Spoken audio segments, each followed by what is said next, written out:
Hello and welcome to the University of Tennessee. We are so excited to bring Rocky Top to you in your house, on the go, wherever you're at today. My name is Maggie Keene and I am an admissions counselor here at the university. I work in the visitor center, I work with the tour guide program, and I'm going to be the one giving you kind of an overview of who we are and what we do today. So thank you for joining us. Later on, we're going to be talking about sort of an overview of the University of Tennessee, sort of the nitty-gritty content of who we are, our stats and data, as well as application information, and some financial aid scholarship information, as well as some tuition stuff. So get excited. After that, we're going to bring in our tour guides, and they're going to be talking about sort of an overview of the university from their perspective and answering some common questions that you guys have had on our tour program. So to get us started, we're first going to begin with a quick video to sort of set our tone. After that, we'll move into some of that content. UT has been the coolest thing I ever did for myself.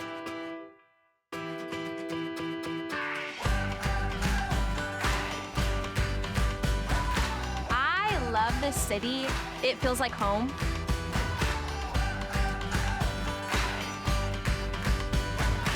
I was super unsure about what I wanted to study, and I knew if I came here, I would be set up for success, regardless of the area I went into. I chose UT because of the research opportunities. There's just so many opportunities within the greater Knoxville area. The ability to be this close to a national lab and have the opportunity to do research at a national lab, that's unprecedented. There's a place where you belong. Here at UT, there's a sport, there's a club, there's a group that's made for you, so it's really easy to find your place here. Like on the first day of class, you can just sit next to somebody, and then by the end of the semester, y'all can be best friends. When you're here, your time goes so quick because you're having so much fun. Our torchbearer is like our academic mascot, and his creed is one that beareth a torch, shadoweth oneself to give light to others. It really embodies that volunteer spirit where we want to shine light into people's lives, into the community, and the people around us. Knoxville is a very welcoming community. Everyone here loves UT, so as soon as you walk around with that power T on your chest, everyone's like, oh, go Vols, go Vols, go Big Orange, and I think that's such like a welcoming feeling that like you're not by yourself. You're one of many people who call themselves proud Vols.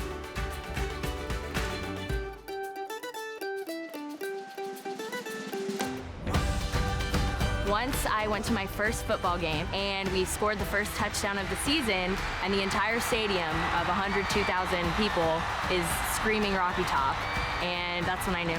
I was like, yep, this is it. Wish that I was on a Rocky Top. You know, unless you come here, you really don't understand the joy from singing it.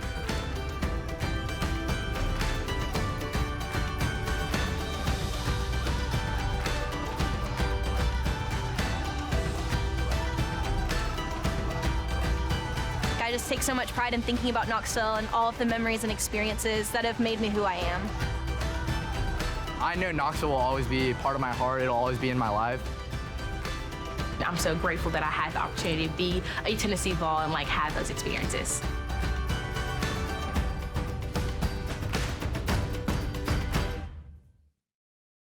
All right, we're going to start with that sort of overview of the University of Tennessee. Currently at the university, we are looking at around 29,000 students enrolled here. About 23,000 of those students are going to be undergraduates. The rest are going to be a combination of graduate students and doctoral students, but the bulk of our student population are those undergrads, which are you guys. Now, we still maintain, though, that 17-to-1 student to faculty ratio all across our campus. So regardless of what major or class size you're going to be in, we're still looking at that 17-to-1.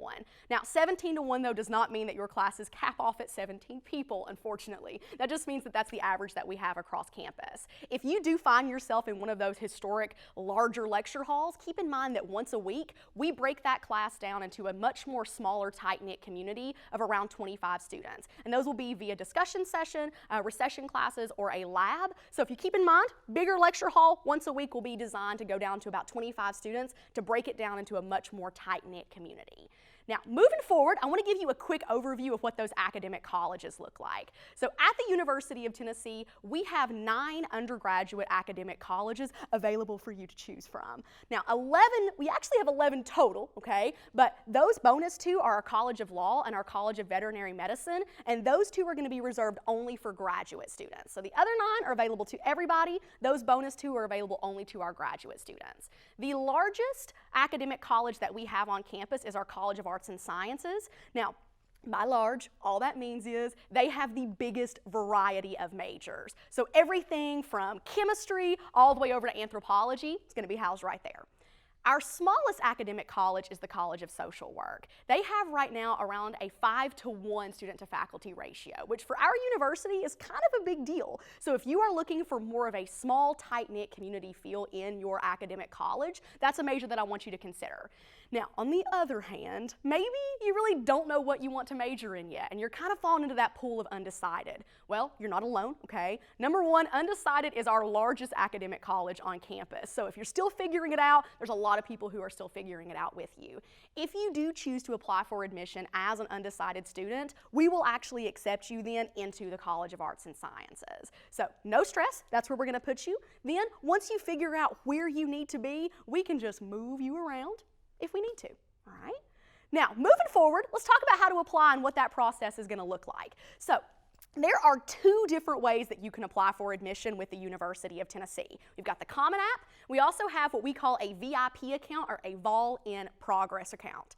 It's cute, I know, okay? That is our application portal. Now, whichever one you use, we have literally no preference, okay? So Common App, VIP account, if it works for you, it's gonna work for us. I am gonna tell you though, it's kind of like a pro tip, if you are applying to multiple schools and all of those schools are using the Common App, might want to use the Common App, okay? Because then all you got to do is fill out that one application, tweak a piece to send to each school, then you just send that one application to all the schools you're applying to, streamlines the whole production. Again though, we have no preference, okay? So you're going to apply whichever method you would like to use. When you do so, you're also going to send transcripts and test scores. We cannot touch your application until we get transcripts and test scores. So if you can, I would recommend you send all those things at the same time, because if you do, we can make this process move a lot faster for you. We do a rolling admission at the University of Tennessee. Really just what that means is once we get your application, a transcript, and a single set of test scores, then we will start that day immediately looking at your application. And as soon as we have a decision, we let you know immediately. We are not one of those schools who's gonna wait until a set day to then tell everybody that they have been accepted. We don't do that. We just roll decisions out as they come in. So really, the quicker you can get your stuff to us, faster we can actually tell you something. Now, with that being said, we will continue to accept transcripts and test scores till December 31st of your senior year. We just need a set to get this party started. So you could, hypothetically, if you want, apply early. Application goes live every year on August 1st. You could apply early, get us the transcript, get us a set of test scores, start the party. Then you can continue to update that information all throughout the fall and early winter of your senior year if you want. Ball's kind of in your court, okay? Now, going off of that, we also super score both the ACT and the SAT for admissions and for scholarship purposes, okay? Now, super scoring, in our opinion, is kind of like a big deal, and it's something that you want to work for you. So, when you apply for admission and you send us those test scores, we want you to send all your test scores. And what we're gonna do is that we will take the best subject score from each individual subject category in that test you take out of any combination of times you take that test, and we will take those best subject scores from any combo of times and combine them instead to make you your new sort of optimal test score called the super score. Now, keep in mind for super scoring to work, you've got to take the test more than once, okay? And you have to remember to send us more than one set of test scores for us to do that process for you. And chances are, you probably want us to do that for you, okay? One more thing that I want to talk about with this application for admission, and it's that little optional section that you see right here. I'm going to tell you, optional is not really optional, okay? Technically it is, all right? But I'm going to tell you it's not, and here's why. We do what's called a holistic application review at the University of Tennessee. A lot of schools do holistic review. It's not unique to us. But for schools that do holistic review, really just what that means is we're looking at everything, okay? So because we're reading all of your stuff, we're gonna read that optional stuff, and that optional stuff is gonna be part of that decision-making process. The biggie, in my opinion, is your personal statement. A personal statement is kind of like an essay, but it's an essay with no prompt, no guidelines, no parameters. You can say whatever it is you want to say. So, say something, okay? Who are you? What are you passionate about? What do you want to pursue, and why do you want to pursue it at the University of Tennessee? Or maybe you had a little grade fluctuation at some point, or maybe your test score, it's not that hot, but you've got a reason for why. Well, tell us, okay? Talk to us about it, because if you don't tell us, we're never gonna know. So, use your voice. Now, your voice should still use the correct version of there, so please keep that in mind, okay? Now, next thing we're gonna talk about is what we actually do to your high school transcript, okay? So remember I mentioned earlier, you send your transcript, you send your test scores. When we get your high school transcript, we're gonna see your weighted and your unweighted GPA from high school. We look at them both, we say that's awesome, but we're not gonna use those, okay? Instead, we're gonna use our version of your GPA, what we call this core weighted GPA. So you apply for admission, we rebuild your GPA using these 16 core classes from your high school transcript. Now, you're gonna note PE, driver's ed, and yearbook staff are not on that list. And for some of you, that might be a bummer, okay? But we're gonna use your big stuff. Now, when we are doing this whole rebuilding of your GPA, we are also gonna reweight your GPA depending on the rigor level of the classes that you've taken. So for any honors class you take that's on this list, we will add a half point onto the final grade. So if you get an A in an honors class, well, an A is a 4.0, we will make that a 4.5, okay? If you take an AP, IB, dual enrollment, or Cambridge class, we will add a full point to the final grade. So if you get an A in one of those, 4.0 becomes a 5.0. If you get a C, we'll make it a B, okay? Now, quick disclaimer about this process. This is not the list of 16 classes you have to have in order to be accepted at the University of Tennessee. Not even close, okay? This is just what we are using to rebuild that GPA with. So if you are missing some of these classes, or let's say your high school just doesn't require that class to graduate, that is fine. We will delete whatever you're missing from the equation. If you have some extras of certain categories, that is fine too. We will then use the best grade from that category. So, for example, you can see here we only need one visual or performing arts class, but maybe you've got 3. So in that situation, we will use the one that has the best grade. Right? Now, moving forward, let's talk about sort of some bonus applications. So we mentioned earlier that application for admission and what that looks like. In case you did not know, there are actually 2 different admission deadlines for the University of Tennessee. We have November 1st and we have December 15th. November 1st is what we call a priority deadline. December 15th is a regular admission deadline. That priority deadline, so November 1, is not binding. It's not going to lock you into anything. It will not force you to come here. It's not early action. It's not early decision. It's just priority. So what that means is if you apply on or before November 1st and you get accepted by December 15th, just for doing so, we're going to give you access to some more stuff. In particular, we're going to give you access to a competitive scholarship application. So you apply on or before November 1st and you get accepted by December 15th. Starting on November 1st, we begin to roll out access to competitive scholarship applications. Hopefully, you check your email and you will fill that application out and you're going to get it back to us by December 15th. That one application is going to place you in the running for all of the bonus scholarships you could qualify for. These are scholarships for your major, academic college, extracurriculars, service hours, work experience, family background, and alumni affairs. In my opinion, that's kind of a lot of stuff. So ideally, I want you to meet that November 1 deadline if you can, because it gives you access to more stuff, but doesn't hurt you along the way. Now, similar process with honors and scholars programs. So same exact thing, you apply on or before November 1st and you get accepted by December 15th. Now, the only difference is to access this application, you've got to meet that bottom GPA and test score requirement, okay? So that 1794 scholars requirement, that's the one you got to meet in order to access this application. So if you meet that requirement by December 15th, we're going to give you access to both applications. So competitive scholarships and honors and scholars programs. Same exact thing. You're going to fill the application out and you're going to get it back to us by December 15th. Now, you can see here there are 4 different honors and scholars programs that we have available for you. We are going to pick the one that we feel is your best fit, okay? If you have questions, comments, concerns about one of these 4 programs, or you want to go a little more in depth, check out honors.utk.edu for more information, because there's a lot of stuff there, more than we can really unpack right here, okay?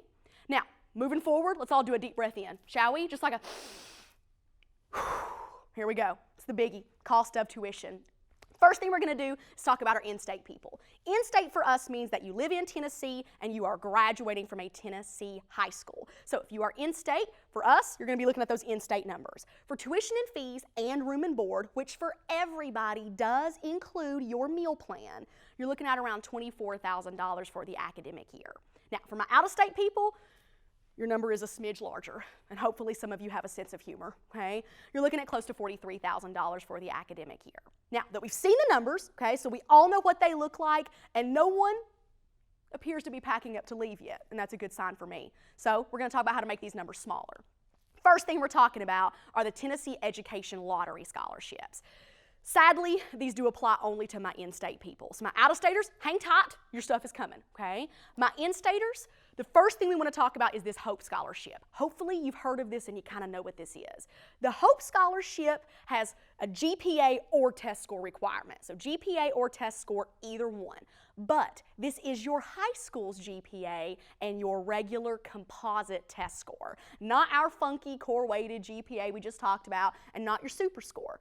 Because all of these are actually state and federal funding, they're not our funding, we're not allowed to mess with those numbers the way earlier I just talked about doing, okay? So you qualify, first 2 years you're with us, each year you'll receive $3,500, then the last 2 years you are with us, each year you'll receive $4,500.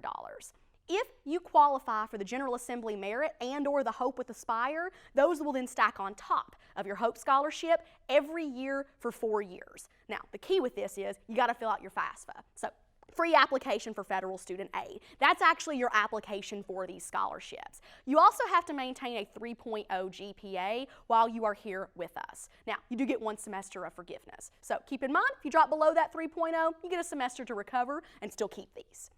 Moving forward, the next thing we're going to talk about is the volunteer scholarship. This applies to everybody, in-state, out-of-state alike. The volunteer scholarship is an automatic scholarship. Here's what this means. Any student who applies to the University of Tennessee on time, so by December 15th, and as an incoming freshman, and they have a 3.8 core-weighted GPA, so our version of your GPA, and the corresponding super scored test score, automatically receives this scholarship and will continue to receive it for 4 years or 8 semesters as long as they maintain a 3.0 GPA while they are here with us. All right, let's do a little recap of that, shall we? You apply by December 15th as a freshman. You have the GPA and the test score, boom, you've got the scholarship. You keep the scholarship for 4 years if you maintain a 3.0. Now, I mentioned this earlier, same rules apply. You get 1 semester of forgiveness. So if something happens along the way and you drop below a 3.0, and sometimes that happens. If it happens to you, you get 1 semester to recover before it's gone, and then it goes, okay? So don't let it do that. One more thing I want to talk about as far as scholarships and financial aid goes, and this is the Tennessee Explore Scholarship. This is going to be specific to my out-of-state people. So my in-staters, you had yours earlier. Out-of-staters, this is for you guys. The Tennessee Explore Scholarship is very similar to that volunteer scholarship that we just talked about. So same sort of rules and regulations apply. You got to apply on time, so by December 15th, as an incoming freshman. Meet the GPA and the test score requirement, so core-weighted GPA, super score, okay? Meet that requirement, you automatically receive this scholarship. And you continue to receive it, again, for 4 years or 8 semesters, as long as you maintain that 3.0 GPA while you are here with us. Now, you're going to note, though, the GPA and test score requirements for this scholarship are very different from that of the volunteer scholarship. So because of that, these scholarships cannot be stacked. But everything else that we're talking about is stackable, okay? So you can mix, match, and combine these along the way to sort of build your perfect package. Unfortunately, now our time is coming to an end. So we're going to sort of wrap this party up with some dates and deadlines. First big date you got to worry about, especially if you're like going into that junior year, October 1st, FAFSA is going to go live. FAFSA is the free application for federal student aid. That's what's going to give you access to things like lottery scholarships, work-study programming, grants, and loans. If you have never done a FAFSA before, well, buckle up because it's an experience, okay? But now you have been warned. So I would recommend personally you allot like 1.5 to 2 hours the first time you jump into that because it's kind of a beast, but I gave you a heads up. FAFSA is not going to be due back until February 1st. So really you have from October until February to tackle that beast. So keep in mind you've got a window of time to actually do that. Now, moving forward, if you remember, I told you earlier, there are 2 different application deadlines for you to choose from, November 1st and December 15th. So pop quiz, which one are you supposed to meet? November 1st. You nailed it, okay? November 1, that's the one I want you to meet. Gives you access to more stuff. You like more stuff. It's not going to hurt you to do so. If you can, November 1's the one for you. If something happens, though, and let's say you missed that November 1 deadline, you do have until December 15th to apply. The last date we got to be thinking about now is sort of the end of the road for us. It's May 1st. May 1st is what we call a confirmation deadline. This is a really big deal, especially for those of you who are seniors.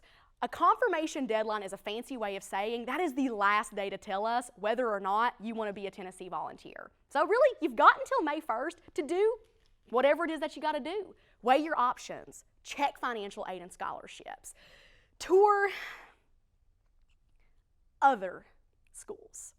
I promise I'm not judging, okay? Whatever you got to do, you have until May 1st to do it. But I want you to keep in mind for me, we cannot sign you up for housing or register you for orientation till you do say something. So if you're one of those like natural early bird catches the worm kind of people, maybe you want to do this stuff sooner. But if you're not that person, it's okay because you have until May 1st. Just keep in mind, May 1st is going to be the end of our road. Now, unfortunately, this is also the end of our road together. So thank you so much for joining me and hearing what we have to say about the University of Tennessee. We hope you had a good time with us and hopefully learned something along the way. If you have questions, comments, concerns, of course, feel free to email us and let us know. We're going to be passing it over now to our tour guides to answer some questions for you guys that we get really commonly on tours. So thanks so much. We appreciate having you. Hello, my name is Todd Merriman, and I am a junior from Murfreesboro, Tennessee, studying public relations.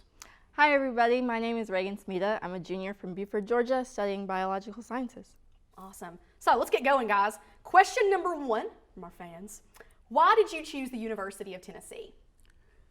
I'll take it. So my whole life, I grew up being a Tennessee fan, going to games when I was a kid. Mom and dad met here, grandparents met here. Everybody in my family's had a connection to Tennessee at some point.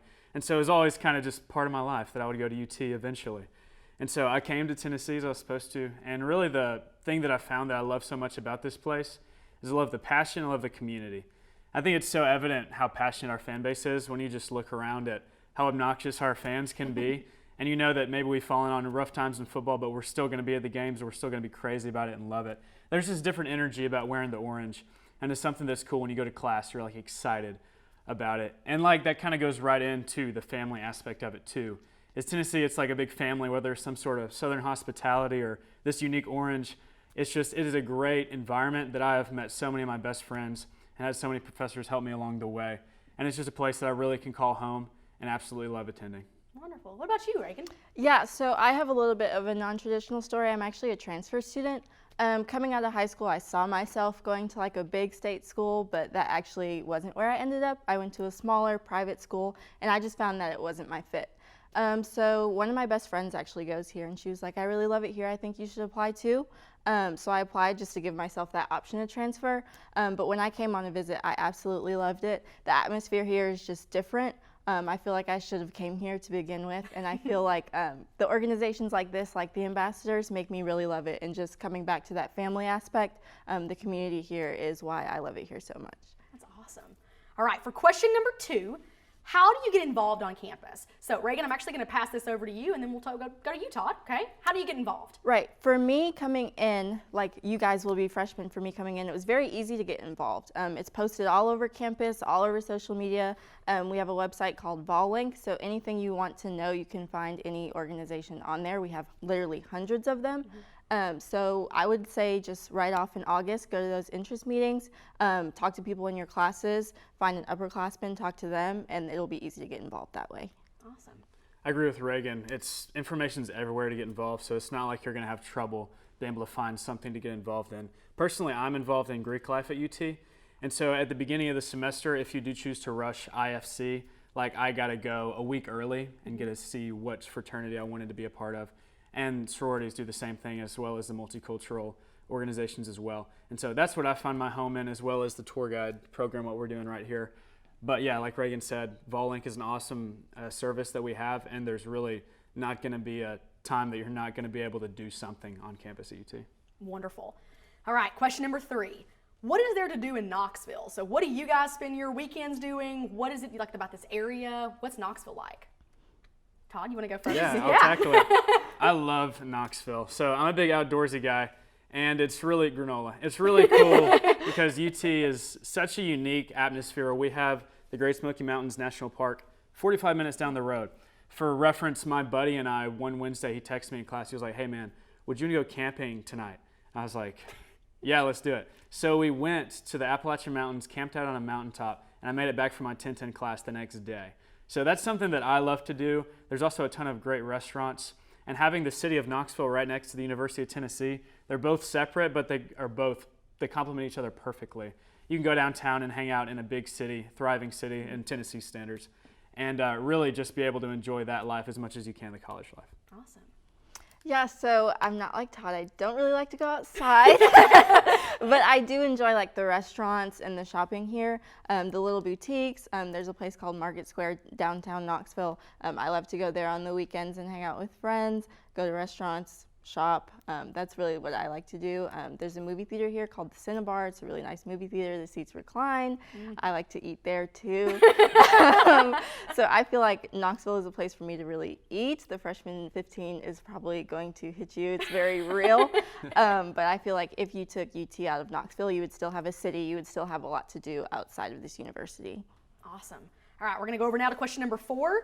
What are faculty members like, and how do you meet your faculty members or your professors, and what do their office hours look like? And you guys are in 2 very different majors. So Reagan, I'm going to start with you kind of in the STEM field. Yeah, since I am in STEM, I was definitely a little intimidated coming here, knowing that they have like the bigger lecture classes and things like that, but your professors are required to have office hours several times a week.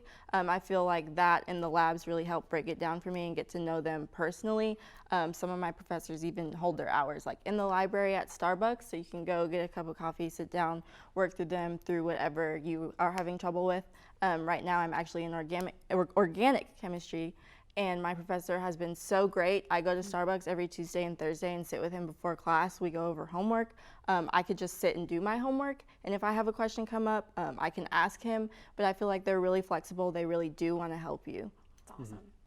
And so I'm in communications, and I was running for an office in my fraternity for exec board, and I took my speech in to one of my professors during his office hours. I didn't even have this guy's class, and we went in there and sat, and he sat with me for an hour, and we just mulled over it and went over it and improved it, and that really helped me so much. And now I've formed a relationship with him to where I'm actually about to teach a class with him on public speaking, which is such a unique opportunity. But I really do look at him as a mentor figure and somebody who's helped me so much in my career's progression, and honestly just as a young man. And so, yeah, office hours are very available, and we encourage students to take advantage of those, even if it's not necessarily just for help in schoolwork. Awesome. All right, next question. What does on-campus employment look like? So you guys work on campus, but what does that process look like? And I'll start with you, Todd. Right. So we're tour guides, so we get to do that, which is a super fun job. If y'all are interested in this, totally do it. But also, dining is going to be a great thing we have. You can also work at the athletic center, which is T-Rex. We have that. Also, pretty much every college and organization is going to have something that you can be employed in some capacity. And like what Reagan was saying online earlier when we were talking about getting involved, Vollink is also an opportunity to find employment like this, and it's going to be posted all over the place. So if y'all want to work as an RA and work in a residence hall, you can do that as well. But really, there's not. If you go looking, you're going to find it with jobs. Anything you want to add? Just that it's readily available. Any job you want to do, any area of campus, you can probably do it, and you will have an availability and a plethora of information to go off of. Wonderful. Okay, next question. What advice do you maybe have for a future Vol? So maybe somebody who's watching this and is looking at the University of Tennessee, what advice do you have to give them? So Reagan, I'll start with you. I would say don't come in with any expectations. I feel like going into my freshman year of college, I saw all my friends doing all this stuff, and I was like, well, how can I do that? How can I be happy like they are? And I feel like once I came here, I was able to get involved in so many things. I wouldn't say, you know, you have to get involved in this many organizations or go to this many football games, but just get involved in things you're really interested in and passionate about, and that's how you'll be happy. I wouldn't put any limits or expectations on yourself. One big phrase you got to know is time management. This is something that's so important, where mom and dad aren't going to be sitting around telling you how to spend your time and when to study and when to do this. You really got to learn to do it on your own. And that's one thing that I learned so much, and I mean, honestly, I'm still learning my junior year right now. But UT is a place where the sky's the limit, and you can reach as high as you can possibly go in the world, but it's going to be something that you really have to take advantage of it, and you got to go out and make sure that you make it happen. Because you can fall flat and not do anything, and you've wasted your college experience, but at the same time, go meet people, go get involved with organizations and things like that, and build yourself and your career up to a place that you want to be, and you can be top of the world if you want to. Awesome. All right, guys, I think that's all we have for you all today. So thank you all for being with us, and for you guys, thank you so much for joining us and hearing what these guys have to say. Thank you. Thanks. Thank you.